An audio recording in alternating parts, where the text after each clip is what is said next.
दोस्तों आज जो मैंने वॉच पहनी है, ये वॉच मेरी वॉच नहीं है, मेरी वाइफ की वॉच है। इस वॉच को हमने ना शादी के टाइम पे खरीदा था। अब ये पीछे से देखकर आप बता नहीं सकते कौन सी वॉच है, आगे से भी देख के आप नहीं बता पाओगे क्योंकि ब्लर आएगी कैमरे में, बट मैं आपको बता देता हूँ इट इज़ रोलेक्स। ठीक है, ये एक रोलेक्स वॉच है। हमने शादी के टाइम पे खरीदी थी, कुछ 5-5.5 लाख रुपए की खरीदी। अब मैं आपको, ये तो खैर अलग बात है कि आज मैं इसे बेचना चाहूँगा तो बिक जाएगी because it is Rolex, but मैं आपको बताता हूँ इस घड़ी को ना मैंने नहीं खरीदा, इस घड़ी ने ना हमें खरीद लिया। कैसे, मैं आपको बताता हूँ। मुझे आज भी याद है, ये वॉच हमने अपनी शादी से पहले एक फंक्शन में पहनी थी। उस फंक्शन में मैं और वाइफ डांस कर रहे थे। अब वाइफ ने एक हाथ में पहन रखी थी चूड़ियाँ, एक हाथ में पहन रखी थी वॉच।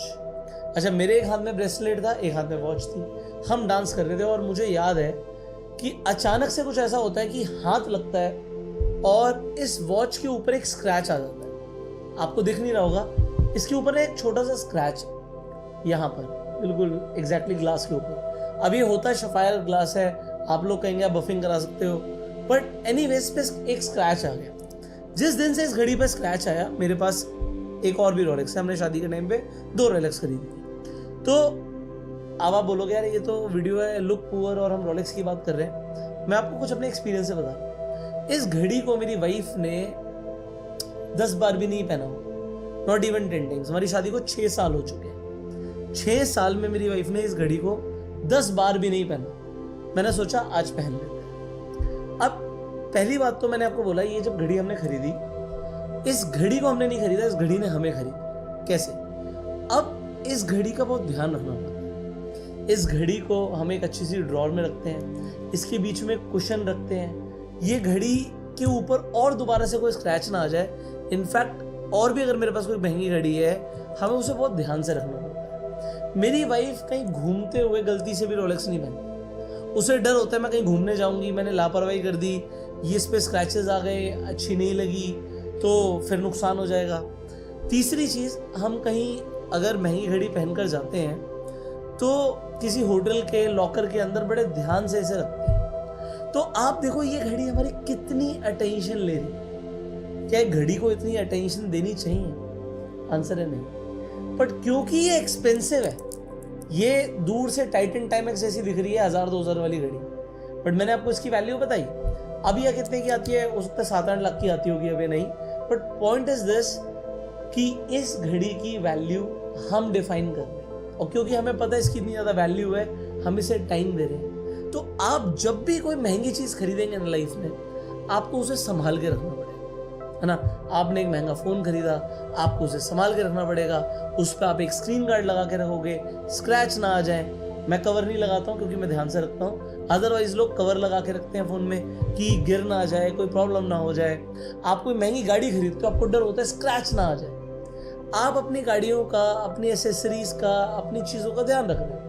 जब आप कोई महंगी चीज़ खरीद रहे हो, मेरे बात को ध्यान रखना, कहीं ना कहीं आप उससे नहीं खरीद रहे, वो आपको खरीद रही है। सो अब अगर आप मुझसे सवाल पूछोगे कि क्या मैं कोई और घड़ी खरीदूंगा, इतनी महंगी कोई घड़ी खरीदूंगा, तो मैं बोलूँगा भाई मेरे शौक पूरे हो गए, अब मुझे कोई भी और घड़ी नहीं खरीदनी, मुझे कोई और महंगी गाड़ी भी नहीं खरीदनी है। मतलब आप एक तरीके से एक चीज़ को जब इंजॉय कर लेते हो ना, अब आपको समझ आता है कि it doesn't make you happy. ये आपकी खुशी के लिए ज़रूरी नहीं है। आपको पहले ऐसा लगता है कि अगर आप एक महंगा फ़ोन खरीद लोगे, एक महंगी गाड़ी खरीद लोगे, तो आप ज़्यादा खुश रहोगे, but it is not related. ठीक है, ये रिलेटेड नहीं है, ये मैं आपको अपने एक्सपीरियंस से बता रहा हूँ। सो आज एक तो हो गया, सबसे पहले आपको ये समझना कि अगर आप महंगी चीज़ को खरीद रहे हो तो आप उसे नहीं खरीद रहे हो, कहीं ना कहीं वो आपको खरीद रही है।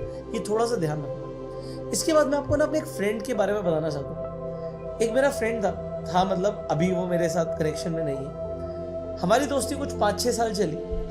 वो दोस्त कुछ ऐसा था कि वो था एक मिडिल क्लास फैमिली से, पापा लिमिटेड कमाते थे, बट उसके सर्कल में ना, स्कूल से, कॉलेज से जो फ्रेंड सर्कल बना उसका, कुछ अमीर दोस्त उसके दोस्त बने। अब अमीर थे मतलब उसके पास फैमिली में थी एक स्विफ्ट गाड़ी, मारुति सुजुकी स्विफ्ट, बट उसके जो फ्रेंड्स थे उनके पास थी ऑडी, BMW, जैगुआर, इस तरीके की कार्स थी।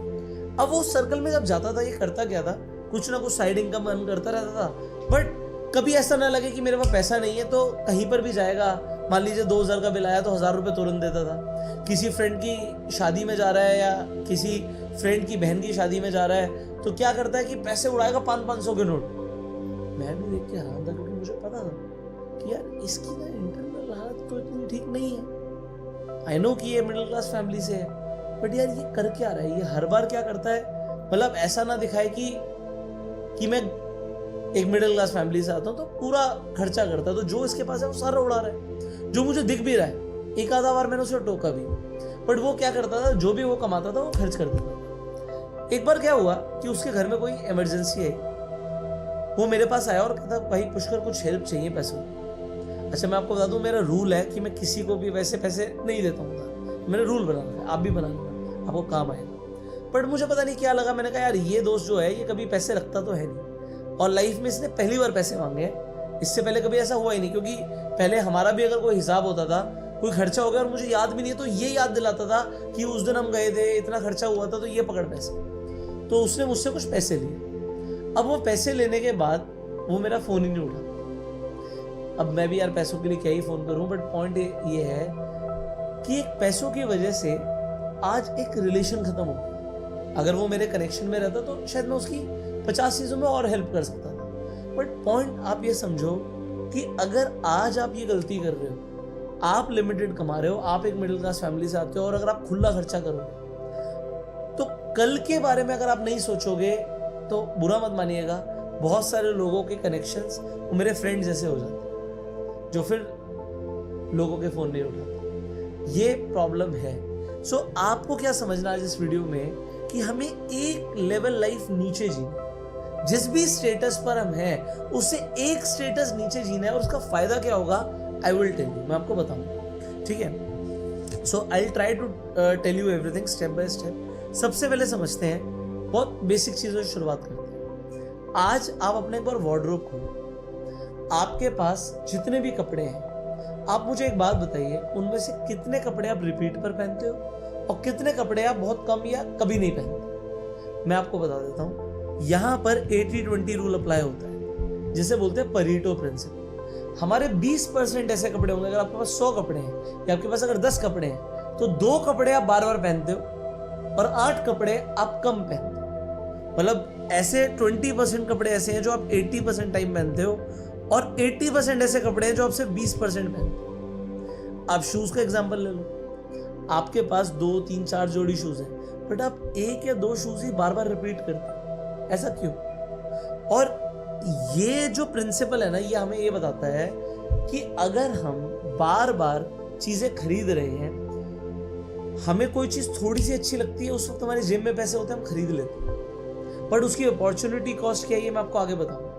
कभी ना कभी तो आपने उस चीज को खरीदने के लिए पैसे दिए थे, बट आज वो आपकी अलमारी में आराम कर रही है, आप उस चीज को यूज नहीं करते। जैसे ये घड़ी है, ये हमने, मेरी वाइफ ने 10 बार नहीं पहनी, मुझे पता है, बट ये घड़ी आज सिर्फ आराम कर रही है। So opportunity cost I will tell you. यहाँ पर वॉरेन बफे का एक रूल है, ठीक है। अच्छा एक बड़ा डिफरेंस है, वो मैं क्लियर कर देता हूँ। जैसे आप कोई घड़ी की मैं एग्जांपल दे रहा हूँ या मैं कोई गाड़ी का एग्जांपल दे रहा हूँ, मतलब आई एम टेलिंग यू कि जो फाइनेंशियल प्रिंसिपल्स के ऊपर मैं बात करता हूँ, मैं उन्हें बहुत अच्छे से जीता हूँ, ठीक है। मतलब if I can afford only then I buy. और मैं तो अभी आपको आगे बताऊंगा कि अगर आप किसी चीज़ को 2 बार डायरेक्टली कैश में नहीं खरीद सकते तो आप उसे अफोर्ड नहीं कर सकते। सो अगर आज मैंने घड़ी खरीदी है तो मैं 2 या 3 घड़ियाँ खरीद सकता था, तो मैंने एक घड़ी खरीदी, ठीक है। ये मैं आपको एक एग्जाम्पल दूँ। अब वॉरेन बफे का एक रूल है, वो ये है, वॉरेन बफे कहते हैं कि अगर आप ऐसी चीजें खरीदेंगे जो आपको नहीं चाहिए, आपको इतनी जरूरत नहीं है बट आपने खरीद ली, तो एक वक्त ऐसा आएगा कि आपको वो चीजें बेचनी पड़ेंगी जिनकी आपको नीड है।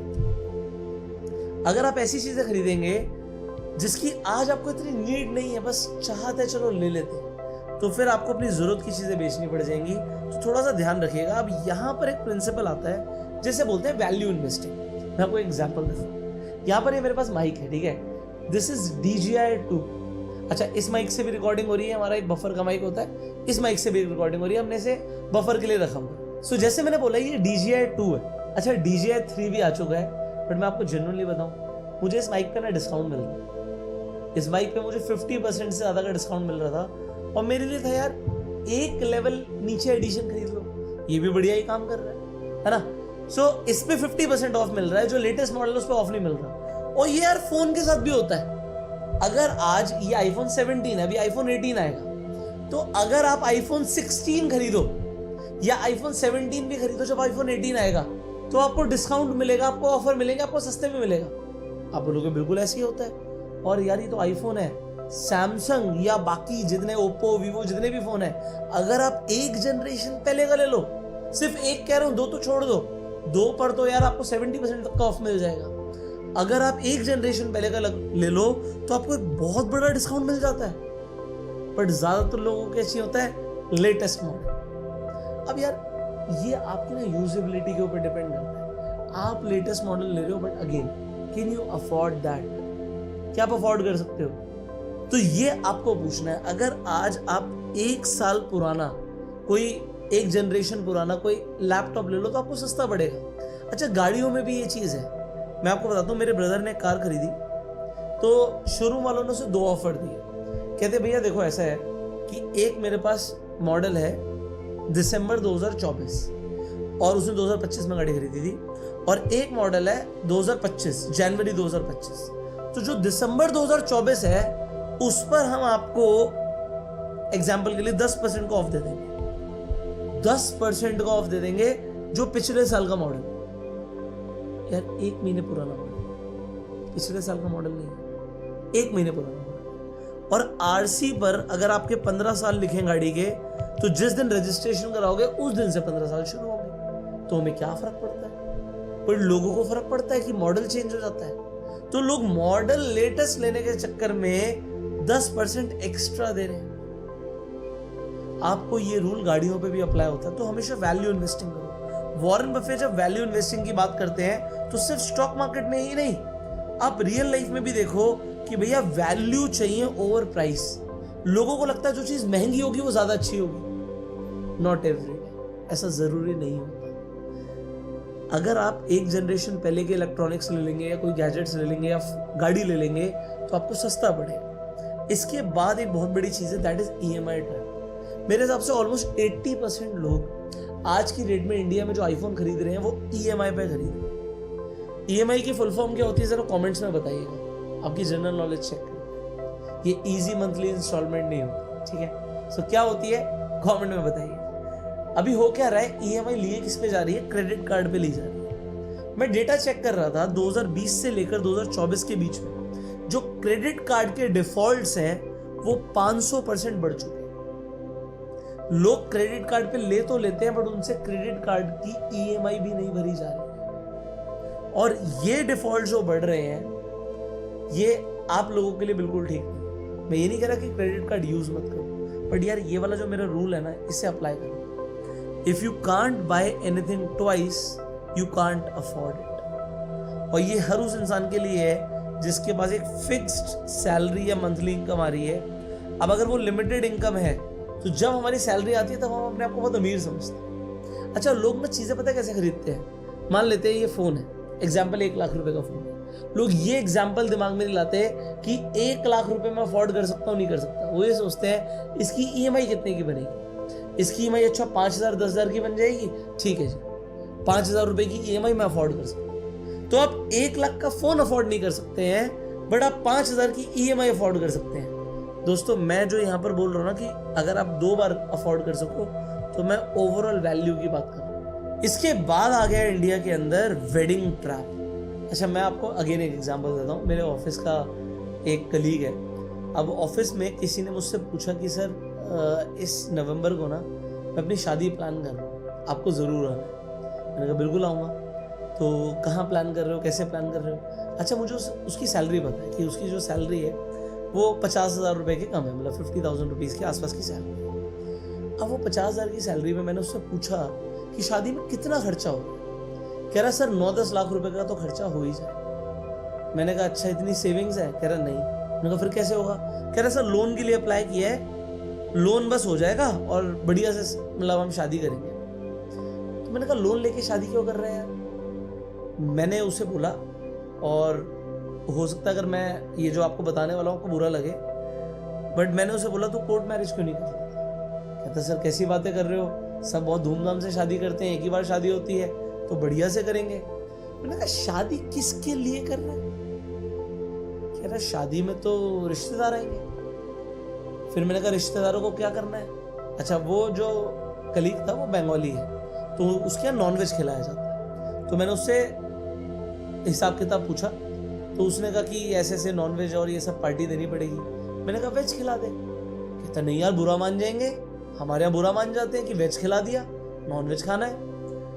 तो मैंने उसे एक चीज बोली, मैंने कहा ये जो रिश्तेदार है, अगर आज तुझे पैसों की जरूरत पड़ जाए, ठीक है, मैं कहता हूँ तुझे 5 लाख रुपए की घर में जरूरत पड़ जाए इमरजेंसी, वो जो शादी में लोग आने, कितने लोग आने? कह रहा 250-300 लोग आएंगे। मैंने कहा 250-300 लोगों को जरा फोन कर, उनमें से मुझे ये बता 5 लाख रुपए तुझे कौन दे सकता है?